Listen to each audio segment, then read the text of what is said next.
Ding ding, Connect the Dots. Welcome to another edition of Connect the Dots, a podcast that will bring people from various walks of life, be it they are in business, they are politicians, they are into art and crafts, and every other human endeavor that you can think about. On today's edition, we went all the way out to bring you someone that is all encompassing, a politician, a business consultant, an entrepreneur, and the CEO of IPI Solution Nigeria Limited. Welcome to the podcast. Thank you very much for having me. You're welcome. Thank you too for giving us this opportunity. So a lot of people know Mr. Adamu Garba II, and apparently, I think social media is what made a lot of people know you. That's correct. But I know that there are numerous things you're doing out of social media that we don't know. Yes. If you're to describe Adamu Garba in your firm, what you do, what will you describe yourself like? I think I would describe myself as a very simple, idealistic, and but in practice, I'm a realist. Okay. And at the same time, I am a reserved person. Oh wow. Yes. Okay. Somewhat shy. Okay, but the social media made you not that shy person again. Yeah, because you know the inside and the outside. Social media or any digital media postings usually come from the inside. Yeah. You know, then you go to the outside. Yeah. So my inside is actually very straight, direct, and sincere. Oh. So whenever I post something, I post it from my heart. You know? That's great to know. Yeah. So you do a lot of things, or will I say you wear many caps? You're an entrepreneur. What drew your attention into being an entrepreneur? Before we go into other things that you do. Yeah, what drew my attention was I think I was born an entrepreneur because my mom has been doing this PT trading since when I was very young. Okay. And I grew up to be her manager. Wherever she's doing something, I'm always on top of it.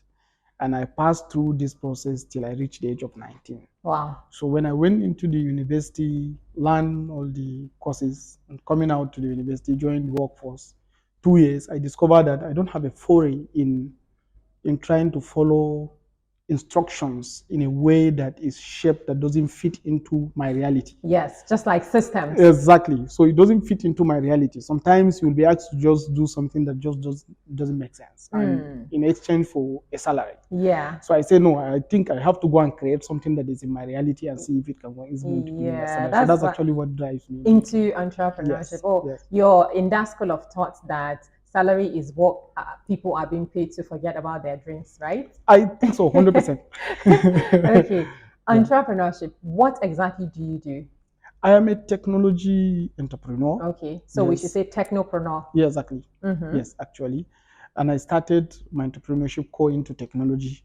And I went into it as a focused technology person. I imbibed Microsoft technology as my first foray into entrepreneurship. Okay. So that's how we built API solutions. Okay. At the beginning, it was principally and predominantly a Microsoft solution provider. Oh, wow. So we passed through this journey until we reached 8 years into the industry. Then we begin to create some tentacles into going into other technologies like Cisco, you know, like IBM, like Oracle.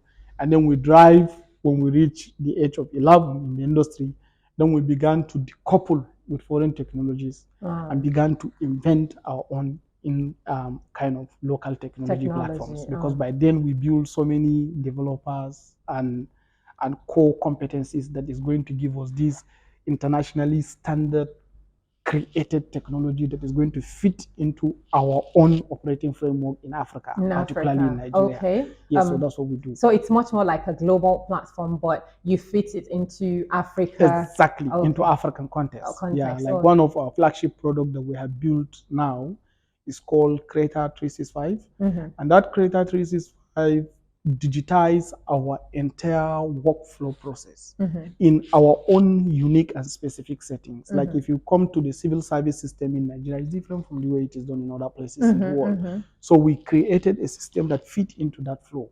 Again, if you go to many industry, you know, the hierarchy, both in the vertical and the horizontal side, they have their own processes and procedure that differs with one another.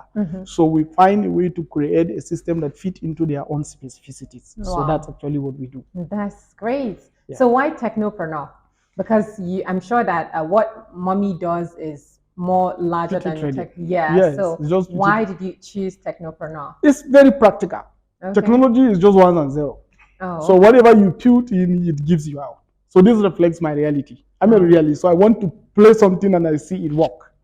So I love whenever I configure or install or create something and I see it come to life the way I want it to be. So this actually bring about my flair into technology. Okay. Yeah. How long have you been into this, and especially IPI solutions? IPI is now 14 years old. Wow. Yeah. 14 years. Yeah, 14 that means years. All through the process that we don't even know social media as such, and there wasn't the internet presence as much in Nigeria at the time. So how did you juggle? Because I know I spoke to someone that started business about 15 years ago, and she was saying that she uses Yahoo Messenger alone to send messages to brands abroad, and that's the means. You just need to take risks. So how did you start this whole thing? It's actually very tough because when I resigned from my last place of work, I had only 52,000 naira in my account, and I was a young boy that went to Lagos to search for opportunities. You know, in fact, it's one of the reasons why I'm supporting Asiwaju Ahmed Tinubu, because the Lagos created the platform for people like us to go there from Yola and then be able to pick up. Oh wow! So I went there, 52K, no money. So at the end of the day, I finished my 52K within my first 1 week of resignation. I don't even have money to transport myself to the place where I'm supposed to go to work to get money. Wow. So I resorted to trekking. If you know Lagos. I know Lagos. So I was in Surulere, Masha, you know. So I trekked from that Alaji Masha up to 1004 to go and walk and trek back for 1 week, just to finish the work before I can get my money. So that's what I did. And at the end of the day, I got my first 300,000 naira. Wow, that's a lot. Like, you know? Trek for 1 week. Yeah. That must be daunting. Yes. And I live with my uncles, but I have not a pride, but I want to test the pain. You know? So I decided to just take the bull by the horn and say, let me just do these things. That's great. And as at that time, my mom was very angry with me and my dad too, because they thought I was too young. I was 26 years. So they were thinking I should continue to work for some time. And I was very adamant that that is not my reality. Yeah. Right? So we have passed through this back and forth to the point where I have to remove my SIM card and break it and then change it. Oh my God. So that nobody can reach me, but I have to do this. Lot. Yeah. That means you must be really courageous to do that. That's actually. And that 1 week that you were trekking from your residence to the place you're providing a service to be paid at the end of the day, was there like any time you felt like, no, I can't do this any longer? There was. I think that was on Wednesday. I came back very late, around 1 a.m. and I'm parking my laptop back. So if police stopped you on the road, sometimes they will want to extort you. Yes, what saves me is my mouth, because I am not smoking, so they don't see me as someone who is a smoker. So they take or a drug person. Yes. So they will just allow me to go. So I came back and the door was locked to our gate. You know, I was a little bit angry. I stayed there for some time. Before it was and when they opened the door, I went in again. The house I was living again, it was locked, and I knocked, nobody answered. So I have to stay behind the vehicle there, looking at the sky and imagining, why am I in this situation? And then you're still going to go out the following morning. Yes, I still have to go out the following morning. So I stayed there till 5 a.m., when it's time for prayer, and one man opened the gate and I had to go back in. So that's when I took some nap and then wake up by 7 a.m. again. That's a whole lot. If someone sees you on social media now, seeing like you've achieved a lot as a young person, they don't know all of the story. That's the reason why we bring this kind of discussion, to allow people tidbits into your whole journey, so that they will learn that anything good doesn't come easy. So in the past 14 years, what are the challenges or hurdles that you faced with IPI Solutions Nigeria Limited, especially from the fact that, there wasn't much internet presence and we're not technologically advancing economy at the time that you started? Yes. What are the challenges you faced from that time till now? Yes, the challenges I faced at earlier stage was challenges of trust. A young 26-year-old man wanting to bid for a 3 million naira contract. How can we give him 3 million naira? You just go to club and that's the thinking. Yes. So sometimes this actually became some of my very big challenge. And it happened precisely with one company in Lagos. When at the point where they will award the contract fee, they look at me and say, no, the MD of the company said, I am my age is the age of his youngest child. Oh my God. And he knows what the youngest child is doing. How can he give me money? But I was very lucky. One Yoruba man in that place started vouch for me. Wow. And he's incidentally the financial controller. Oh. That's how they release half of the payment for me to go and do the job. Start the job, yes, executing. Yes. So that's how the challenges I faced as at that time. And now I think the challenges we face is the evolving technology and also some turnover into the staffing, because technology is usually evolving. So, and if you get staff that are not attuned to the new technology, you have to rebuild new staff that are going to be tuned to this technology. Oh, you can't retrain the ones that are present. Sometimes some people are not trainable. If you are trained to be an infrastructure person, to transition into development is a very Herculean task. So no matter how you want to configure their mindset to suit into development objectives, you are just going to put them in level 100, and it's going to be very difficult for them to accept to go back to level 100. And also there is this demographic fuse into technology. People that are 25 down adapt technology in a more modern fashion than people that are that's how it is. So you have to find a way to create this hybridized system, that is going to fuse into what you need to achieve. So this is actually the major challenges that we're having now. That's really a lot. So you're building solutions in different forms, especially as regards to technology. And I know that there was a point that you made like a big blow on Twitter with Crowy. So what gave you the idea of venturing into Crowy? Especially, I think at the time it was because Twitter was doing some certain things with people who are the users. That was why you came up with the idea of Crowy. So what birthed the idea of Crowy in the first? Yes, actually, Crowy has been in development since 2018. Okay. Not even recently. I had been studying different format in the framework and the direction of technology over time. I subscribe to Fish Rating. I get their updates every time. I am in some institutions like CFR. I also get there. If you look at my books, most of them come from Council of Foreign Relations. So, and I also went into MIT online, and I studied what is called digital innovation. So I passed through the process and then understood how platform technology works.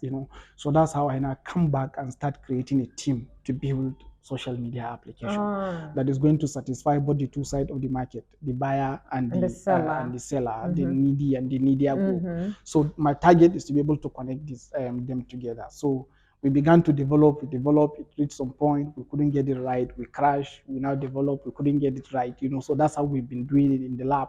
And eventually in July 2020, we came live on the store. So that's actually how Crowy started. So it wasn't all about the social media, the Twitter shenanigans at the time. It wasn't at all. It was all in the pipeline before Twitter thing. Because I know people were saying, why would you say you don't want people to use Twitter? Or because of Twitter's the way algorithm works and the way users are being sometimes put in a tight corner. That was why you started Crowy and you were advertising Crowy on Twitter. People mistaking it that way. It's a good thing because it gives the brand proper marketing, and at the same time, Twitter decided to join what is called platform politics. And part of the rule that you sign before you even develop a platform is to abstain from politics. You have to allow people's opinion to be displayed based on your governance rules, not necessarily based on the politics of a certain country. So Twitter decided to break the foundational establishment of the laws governing platform technology. And that's why I attacked them head on. So attacking them head on was what bring about all the backlash. Because most Nigerians don't understand the whole principle of platform. Why is Facebook not playing politics? Why is Apple not playing politics? Why is Microsoft not playing? But what of Amazon? Why will Twitter go into politics? So this is it, because they have specific interests in Nigeria that may seem to violate Nigerian sovereign right. So the best solution is for Nigerians to challenge them, and that's why I sue Jack Dorsey through the court. Oh. And you see now he's no longer in Twitter anyway. Yes. And the best man to me has bought Twitter. Oh, Elon Musk. Yeah. Oh, I see. Yeah. I think we'll get back into the discussion. Yeah. Let's take a quick break and we'll be right back. We'll be taking a message from Hanana Nigeria Limited. Stay with us. Ding ding, welcome back. And we've been talking to Malang Adamu Garba II. I don't know what the second is, whether it's a crown prince or something. And we've taken a message from Hanana Nigeria Limited, a bespoke fashion company. And we'll continue where we stop. We were talking about the rules that govern the social media. I don't know. And you were talking about the way Twitter violates something like that and venture into the political landscape of a particular territory, a sovereign nation and stuff. Can we go a little bit into details of the way the social media rules or the governance rules works? Yeah. The entire thing called platform technology is a connection of two sides of the market, with an established governance rule, that you now package as a service to offer to people. It's that kind of an intercloud. We have network, we have internet, that's internet works. So we've reached a point where we now have intercloud, So at that point, that's when a platform emerged. So as a CEO of a platform company, you are supposed to be guided by that governance rules. And that governance rule is absolute neutrality to both sides of the market and allowing them to flow. Your job is to observe that nobody should violate these governance rules. The rules could be a violation by abusive languages or this and that. So you identify, flag them, and try to sanction. So that's your job. So it's like you have a mini country on the internet that you govern with justice. But a situation whereby you have that country is in your hand and you chose to tilt one side, that means you're actually breaking the rules. And that's why Jack Dorsey shot himself in the leg by delegitimizing his CEOship of Twitter by venturing into Nigerian political space. Wow. Yeah. So what is the penalty for doing such thing? The penalty to us in Nigeria, if you said you are going to attack such large company, using your own state institutions, you hardly going to succeed. Why? Because international cooperation. So the best solution is to go through your justice system. So that's why I took him to the courts. Taking him to the courts was what makes him abstain completely from the actions. Because one thing with the West is that they respect the rule of law. Yeah, they do. So once you attack him through the court, if it doesn't catch him now, it will catch him in the next 100 years.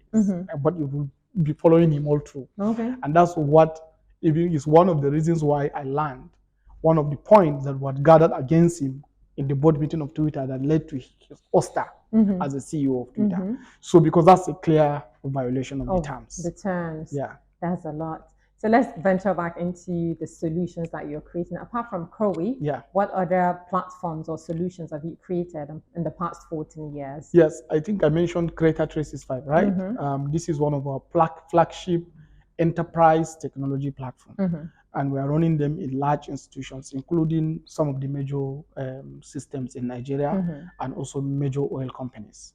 So they use our platform, and it's exclusively developed in Nigeria by young Nigerians. No any foreign label whatsoever at all, from the beginning of the code throughout the entire algorithm to the entire platform. So it's developed by Nigerians. And it's actually one of our greatest success so far, because it's practically in use in our enterprises. Then we have also Gloom. Gloom is also an app platform. Our target for it is to create a social entrepreneurial system, because we have this focus into consumer platform, then we have enterprise platform, then we have public platform technologies. So Gloom is coming into the consumer space.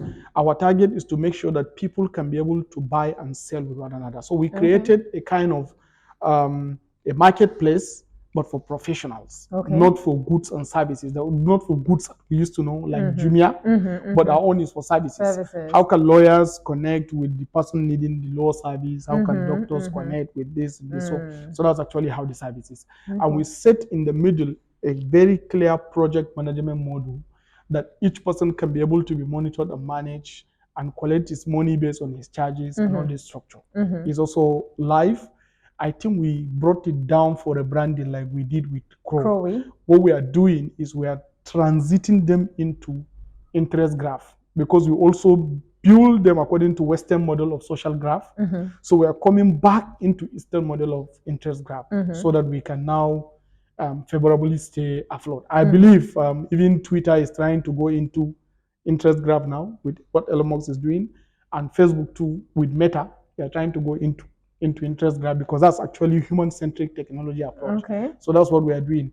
We also have Tukana NG. Tukana NG is a hosting platform where you host your domain, website. Just like maybe Web for Africa. Exactly. Yeah. And we have, I think, nearly 1,700 websites hosted on Tukana NG. It's been live since 2008 and is very much active. Yeah. We also have a strategy consulting, IPI strategy partners, but we have an e-comply, a solution that we develop that you can use to check your organizational framework against compliance. Supposing if you're a technology company, there are compliances rules that are set up by NIDA. So you can use that to check whether you are complying or whether you have a lag. So if it is a mortgage bank regulation, you have to check to confirm whether you're actually complying with certain ISO standard or so and so. So these are the platforms we have. That's a lot. So we have eComply, we have Creator 365, we have Grow, we have Bloom, we have Tukana NG. That's a lot. And they're all competing favorably with other platforms like that. Yes. Okay. You're a business consultant, you're a politician. I think we've talked more details on IT solutions. So let's go into politics now. Because I know that anyone that mentions your name, people quickly like, oh, that's Twitter guy. And then when you remove the flag of APC in your office, it generates a lot. I know you're a politician. When did you start politicking? Actually, I started politicking in 2000. I was a very young man. I think that time finishing secondary school. Then I was supporting PDP and the governor of Boni Haruna in Adamawa State. I'm from Adamawa State. And the governor started doing some things that doesn't favor us with young people. So by 2001, we decided to form what is called Jimeta Youth Development Association, my local government. And then we formed a pressure group against the government. So the government dealt with us so much. So we decided to go to opposition and join NMP, APP that time. Yes. So since that time, I was in politics. So we ran a program, I remember in 2003, that we call No Tazarchi. No Tazarchi. So that means no continuation. No continuity, yes. So that No Tazarchi brought about a heavy riot. Atiku Abubakar was the vice president and Boni Haruna was the governor. So they unleashed a lot of, armored cars against us and so many tear gas. So some of our members then were arrested. I think some of them were taken straight into the prison, 42 of them. So I, as the leader, ran away to Kano. So that's how I never came back. I went to Kano. That's how I started my university. So that's actually it. So from then I went completely dark. I never participated in politics except some school politics. Then after that, I came out and then became 100% private businessman until 2017, when I decided to venture back into politics. From 2017 till date. How would you describe the political landscape in Nigeria for young people like you?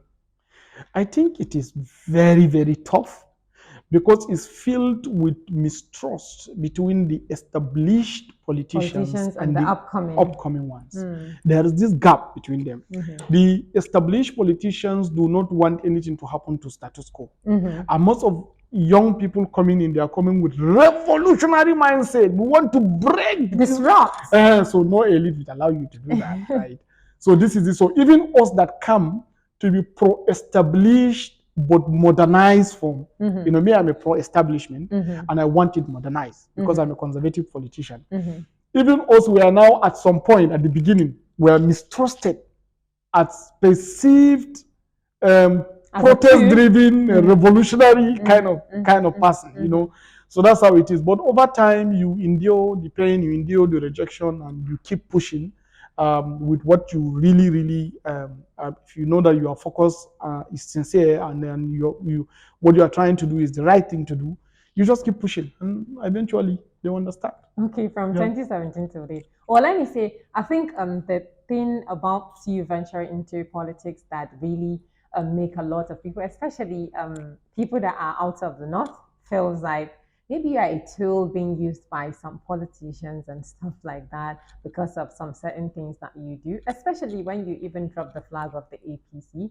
And plus the fact that you came out that you're going to vie for the #1 seat in Nigeria, and then some people support you financially or something. It was a lot of controversy there and then. Yes, Can you tell us about the whole thing? Yes, some people said I'm being used, and there are some people even from the establishment that say that maybe I'm being used from foreign powers. You know, some people internally they said maybe the northern establishment is using me against the south. Some people say no, it's Lagos boys that are pushing him. So there's a lot of this conspiracy. None, everything is fake. I am doing my things single-handedly with advice of my friends and also political associate, and nothing more. And why I removed the flag of APC that time was because of the inflation of the politicization. You know, you have this monetization of almost everything. And not just monetization, but making it so expensive, you know. It's so expensive for ordinary people that are sincere in their business dealings to venture into politics. And that's why I went in protest and dropped down the APC flag, especially when the national chairman responded to my pain by saying that we are doing something as motor park, you know. Wow. So I decided to pull down the APC flag. I went and then joined another party out of protest. But my friends in the system decided to say that's not going to happen. So I've been receiving calls from serious people, and I decided to jettison what I was doing in favor of the advice of the elders, and then came back to the party. And I was very happy coming back because the right person I was chasing all through for the presidency, Asiwaju Bola Ahmed Tinubu, ended up clinching the This ticket. is like an ad. Yes. Are you paying for the ad? Okay, that's totally fine. So quickly, before we call it a wrap, and I think when you announced your intention to fight for the #1 seat, I think there was some kind of monetary contributions from yes, people. Yes. Can we delve into that quickly? Yeah, in fact, I had some group of friends, we are 14, that chose to want to contribute to go ahead and win the election. So we sat here in this office one night, and what can we contribute? I said, me, I'm putting 20 million. So some of them combined, jointly, we got 83 million naira.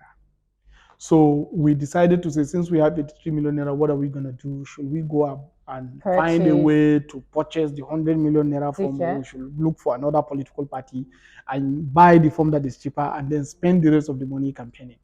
So we chose the second option. So that's what we did.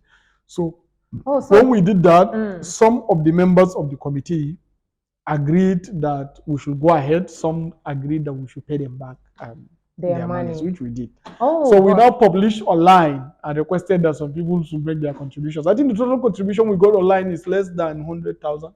Oh wow! Yes. Well, it feels like it was online. You no. In fact, it's less than 100,000 naira. We returned so many of them. We returned so many of them. Wow! Most of the contribution was 1 naira and 5 naira. You know. Oh but my God! If you even attempt to return that money, you are going to pay 52 naira charges. It feels like it was the social media that contributed the 83 million. No, it was contributed here in this room. Wow. Yes. That's a lot. That's a lot to say. You do business consulting. Let's do that briefly before we end it. I do business consulting. Look at your business entirely, how it is, and see how we can modernize it, digitally transform it. You know, if you do business in the 20th century model with the 21st century procedure that is coming on board, if you continue to keep the same procedure, you go out of business completely. True. So what we do is to pick this your business and modernize it according to this particular moment, so that you can be able to continue to stay relevant in the industry. Favorably in the market. Yes. It's a global village and you're a citizen of a global village. So am I. Yeah. What would you like to change in the technology space for you? I think what I would like to change in what I will expect to see in the technology space. Now we are going into something much more deeper. It's called Web 3.0. You know, so the Web 3.0 is a combination of AI and quantum computing, you know, coming together. So with that, we are evolving a meta.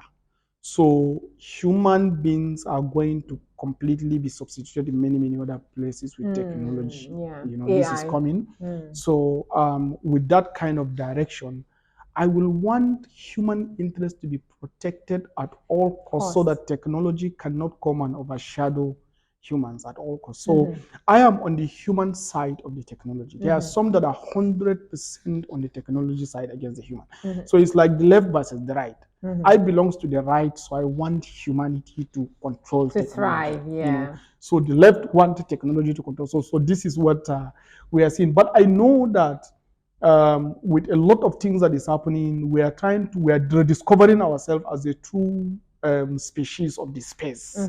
You know, so a lot of things is coming with quantum entanglement. We're going to achieve a great transformation that humanity have never seen so far. Wow. That's what I expect, actually. That's a lot. Yes. Thank you so much for being on this podcast today. It's Connect the Dots, and it's so lovely to connect the dots with you. Thank you very much. You guys, many thanks for joining too. It's Connect the Dots, and you know, I can pick one or two messages from this interaction with Mr. Adamu Garba II, the CEO of IPI Solutions Nigeria Limited, and also a business consultant and entrepreneur, is that you should keep building what you're building. Resilience is very key. And from what I would pick again is that you shouldn't allow the external factors that are not supposed to take over your thinking. Whatever is coming externally, build your positive inner image and make sure that you're able to work on it every day to be able to stand out, because social media will break you down if you're not that strong person. Many thanks for joining, and connect the dots with us again next week. Ding ding.